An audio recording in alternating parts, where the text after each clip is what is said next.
The first sound I heard in 3 weeks was my son's voice, low and greedy, drifting through the living room like smoke she's sitting on over 2 million. Plus, this house is worth at least 800,000. Then Amber's answer, needle sharp, and she's completely deaf, so we can plan right in front of her stupid face. I kept my eyes closed, the way a possum plays dead. The truth, electrifying and terrible, throbbed in my chest I could hear again. And what I heard would change everything. Because my own family had just confessed to robbing me while I breathed. My name is Margaret Thornfield. I was 71 the autumn everything slid sideways.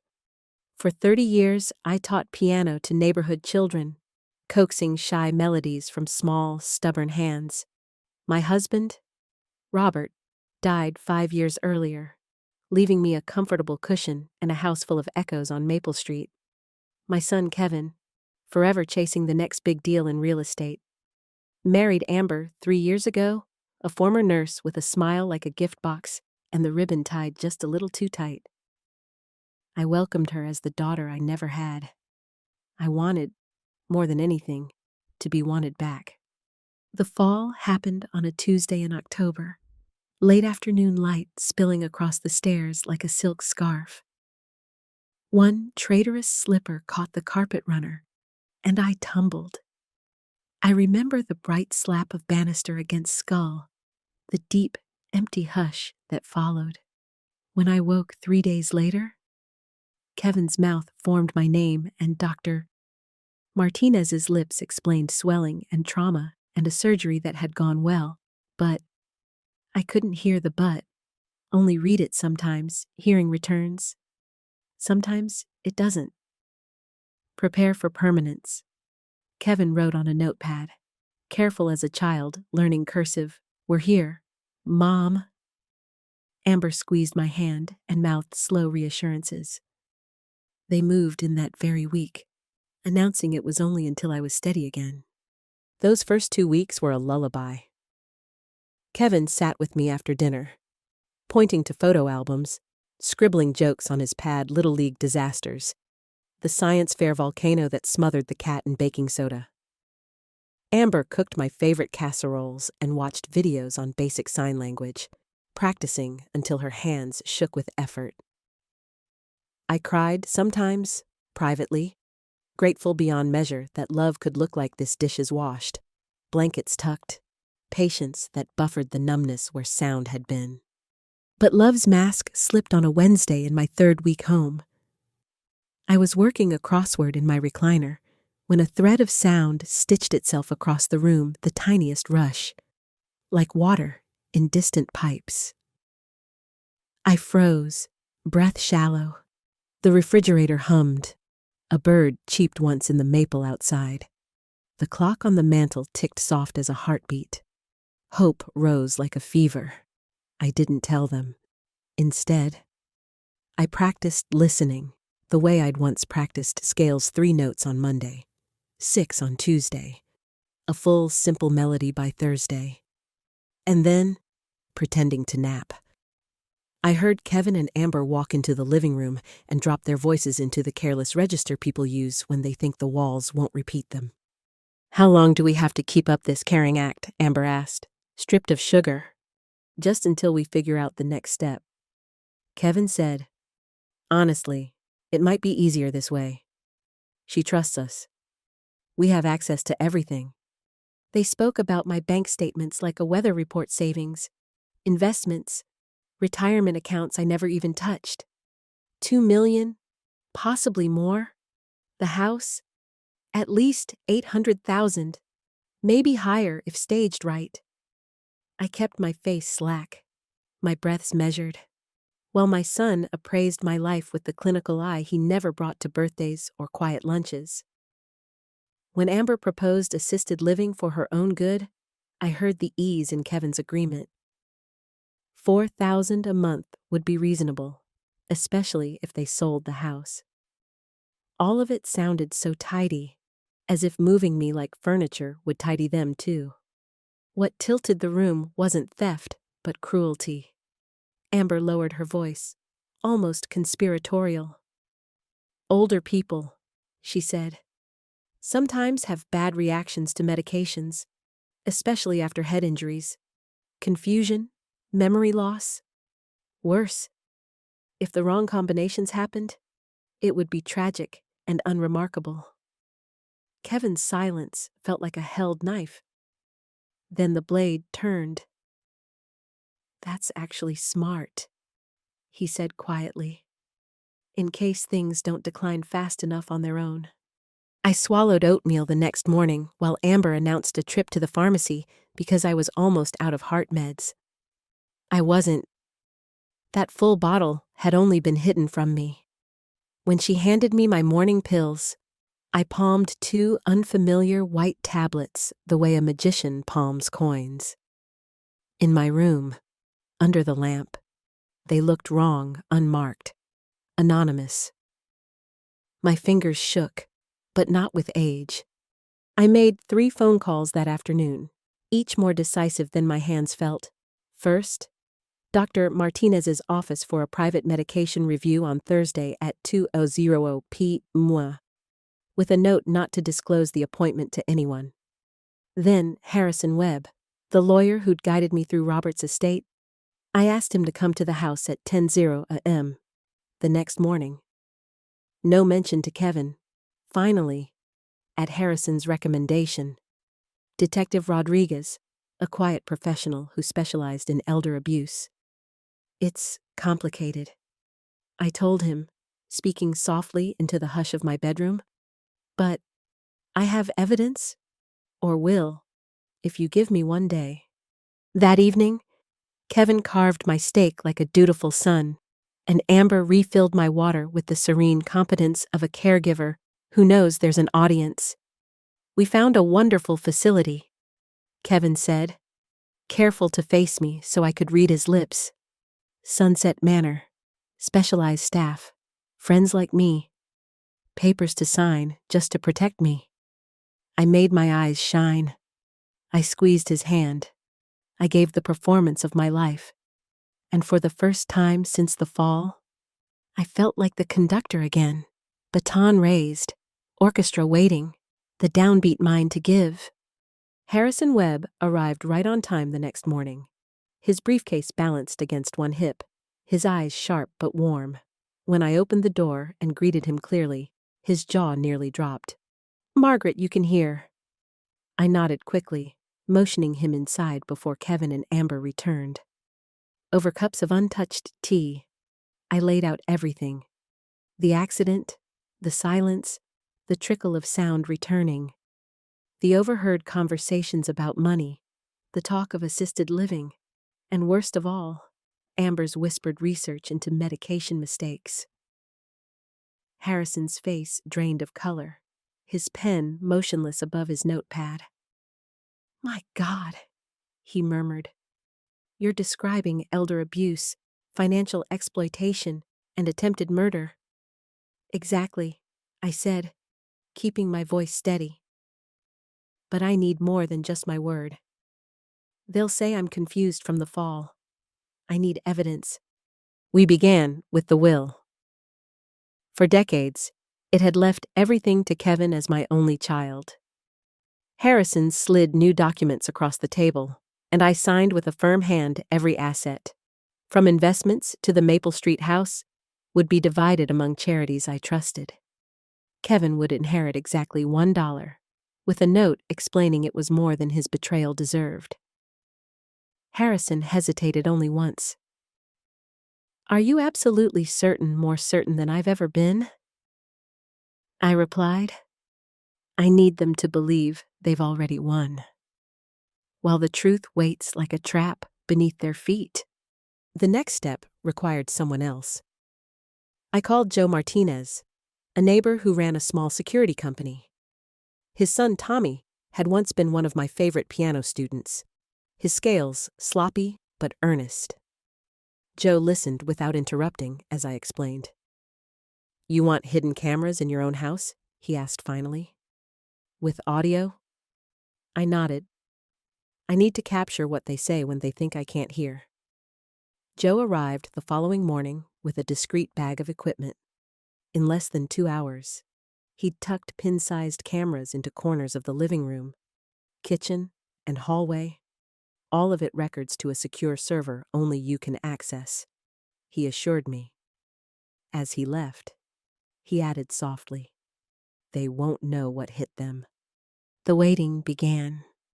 I played my part to perfection, fumbling at breakfast, squinting at lips, feigning confusion. Meanwhile, the cameras rolled, and my hearing cataloged every whisper. Within 3 days, I had what I needed. Kevin and Amber sat at the kitchen table with his laptop, papers spread like an altar. "Sunset Manor has a spot next month," Amber announced. "They want 6 months up front. That's $24,000. We'll liquidate some of her investments," Kevin replied, tapping on the keys. Perfect excuse to get power of attorney. Amber leaned closer. "And if she lasts too long, that's nearly $50,000 a year. Even with her money, it adds up." Kevin's pause was long, deliberate. "You're right.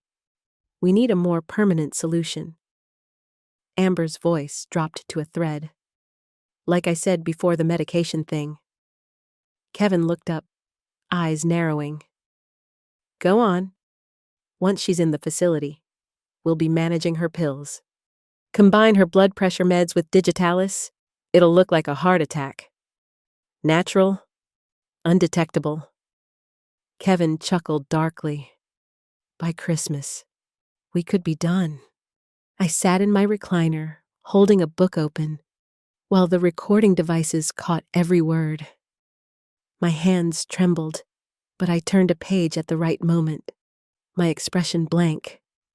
Inside, fury and terror braided together, hot and unyielding. My son and his wife were plotting my murder with the casual efficiency of planning a vacation. The next day, I met Detective Rodriguez at 10 just as Kevin and Amber left for errands. He was tall, with iron gray hair and an expression that blended gravity with kindness. In my living room, I played the recordings. His jaw tightened as Amber explained which drugs would kill me most efficiently. "This is conspiracy to commit murder," he said flatly. "Along with elder abuse and financial exploitation, we could arrest them right now." "Not yet," I insisted. "I want them on record one more time. They're bringing power of attorney documents today. I want you here when they try to trick me into signing." Rodriguez nodded. "We'll set it up.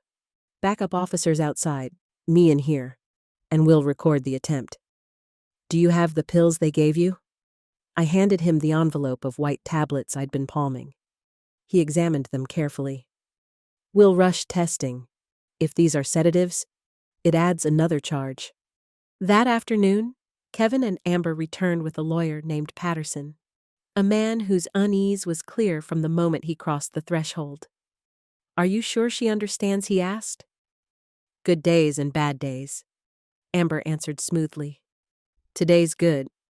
They laid out the documents, explaining that one gave Kevin full control over my finances, the other power over my medical decisions.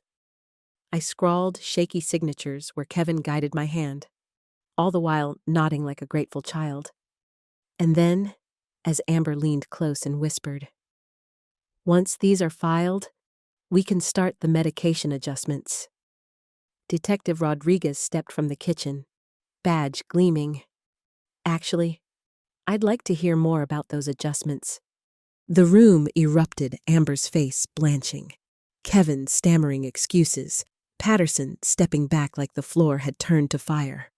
I rose, steady as stone, and said the words I had rehearsed in silence for weeks. I heard every word, every plan to steal from me, every scheme to poison me. I heard you call me a useless old hag. Kevin's mouth worked soundlessly. "Mom, you can hear perfectly," I said, "and I've been listening this whole time." Kevin's face drained of color, while Amber sputtered. trying to rearrange the scene into something less damning. "This is a misunderstanding," she insisted, her voice sharp with panic. "We were only concerned about her care." Detective Rodriguez cut her off, calm but unyielding. "Kevin Thornfield and Amber Thornfield, you are under arrest for conspiracy to commit murder, elder abuse, and financial exploitation." Backup officers poured through the front door, their footsteps heavy on the hardwood. The handcuffs clicked shut like punctuation on a sentence I'd never thought I'd hear in my own living room. Kevin turned to me with wide, pleading eyes. "Mom, please, I'm your son." The word son landed like a foreign language, unrecognizable. My reply was steady, quiet. My son died the day he decided I was worth more dead than alive. Amber struggled against the officers, spitting fury. "She's a crazy old woman. No one will believe her." Rodriguez held up the recording device. "We don't need to believe her. You gave us all the proof we need." The news spread fast. Son and daughter-in-law arrested for plotting to murder elderly mother. The headlines read. My face appeared on local broadcasts, the frail woman who'd turned the tables on her predators. The pills Amber had slipped into my regimen tested positive for an unprescribed sedative, strong enough to cause confusion, weakness, or worse when combined with my existing medication. Dr. Martinez testified that in higher doses, they could easily have killed me. The power of attorney documents were voided as fraudulent, while my new will sealed, untouchable, stood firm. The trial began months later. On the stand, I told the story plainly: the fall, the silence, the return of sound, and the moment my son and his wife spoke of me as though I were already buried. The jury listened to the recordings, their faces tightening as Amber described medication interactions and Kevin calculated my assets aloud. "Did you ever suspect your son might harm you?" the prosecutor asked. I shook my head. "Never. I trusted him with my life. That trust nearly killed me." Kevin's defense painted him as a stressed caregiver, overwhelmed and careless with words, but never murderous. The recordings shredded that illusion. Amber's legal team tried to argue she was simply venting. Her medical knowledge exaggerated. But the evidence of her nursing background made her words chillingly deliberate. When the verdict came guilty on all counts, the courtroom was thick with silence. Kevin received 15 years in prison. Amber, 12. As they were led away, Kevin looked at me once more, eyes full of something between desperation and disbelief. I felt nothing. 6 months later, I sold the house on Maple Street. Too many shadows lingered in the corners. Too many nights replayed in the silence of its rooms. I bought a smaller home nearby, one story with a sunroom perfect for a piano. I placed a gleaming new grand in the sunlight, its notes filling the air with life again. I started teaching children from the neighborhood not for income this time, but for joy. The first was Detective Rodriguez's daughter, Sophia, who announced proudly, "Mrs. Thornfield taught my daddy to catch bad guys. Now she's teaching me to play songs." Word spread, and soon my afternoons were full of laughter, music, and small fingers pressing keys with reverence. Their parents paid generously, but I funneled most of it into a fund for music education in local schools. For the first time in years, I felt my house alive again, not with whispers of betrayal, but with the chorus of renewal. The family next door, the Gonzalezes, embraced me too.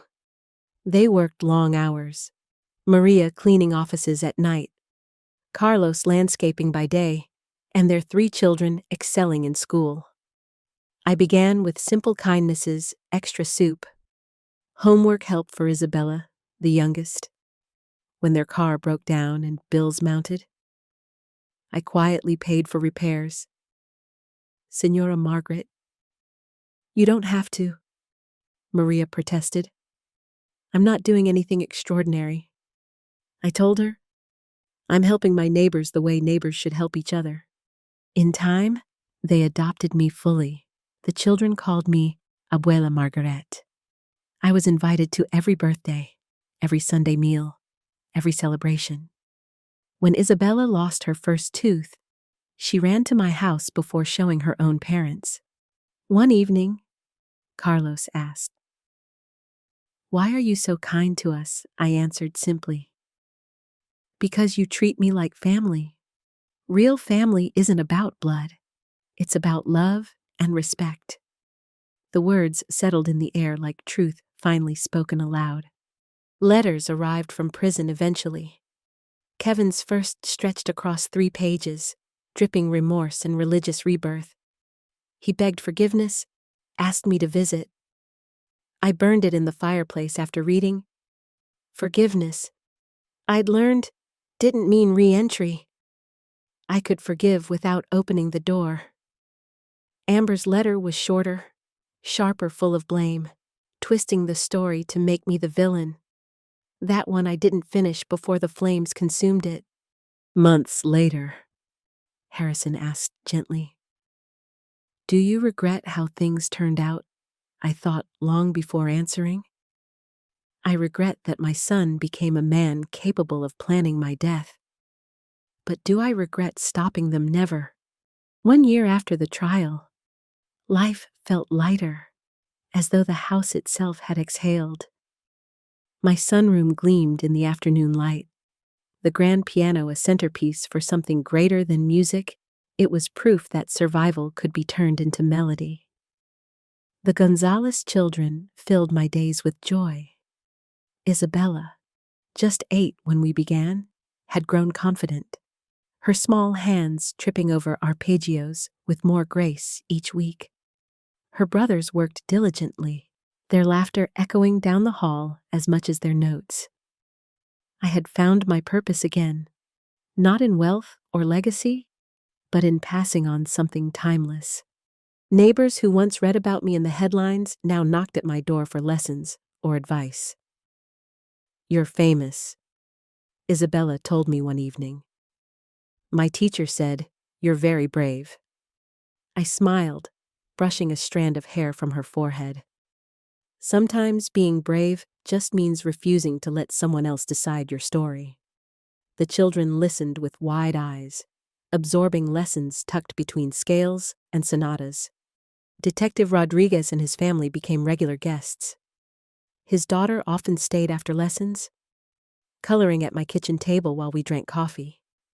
His wife, Elena, shared recipes, and before long, we were trading casseroles like old friends. Harrison came too, bringing his wife and grandchildren, who crowded my backyard for barbecues. Joe Martinez, who had installed the hidden cameras, visited often with his grandkids, and I always let them bang happily on the piano keys. My circle had expanded, not through blood, but through kindness and choice. Yet the story didn't fade into silence. The local paper ran a follow-up, focusing on elder abuse prevention. Reporters asked me what the hardest part had been. "Accepting that someone you love sees you as disposable," I answered. "But once you accept it, you can take steps to protect yourself." That interview led to speaking invitations at senior centers and community groups. At first, I hesitated. Telling the story meant reopening wounds. But as I looked into the eyes of those who listened, eyes full of worry, of recognition, I realized it mattered. "Trust your instincts," I always told them. If someone's behavior shifts dramatically after you become vulnerable, pay attention. Don't ignore the signs because you want to believe the best about family. After one talk, an elderly woman approached me, her voice trembling. "My daughter has been acting strangely since my husband died. She keeps asking about my will, suggesting I move to assisted living. After hearing you, I'm afraid." I gave her Harrison's card and Detective Rodriguez's number. 3 months later, she called me in tears, thanking me. Police had uncovered a plan to drug her and claim control of her estate. "You saved my life," she said. "No," I told her gently. "You saved your own life by listening to your instincts. I just gave you permission." By the 3rd anniversary of my accident, healing had deepened into something celebratory. I threw a party, not for the fall itself, but for everything that followed the fight, the justice, and the unexpected rebirth. The Gonzalez family decorated with flowers and balloons. Isabella, now 11, performed a delicate piano solo she'd practiced for months, her proud parents watching with shining eyes. Carlos manned the grill while Maria's salsa filled the table with warmth. Detective Rodriguez arrived with his famous potato salad, Harrison with more ice cream than anyone could eat.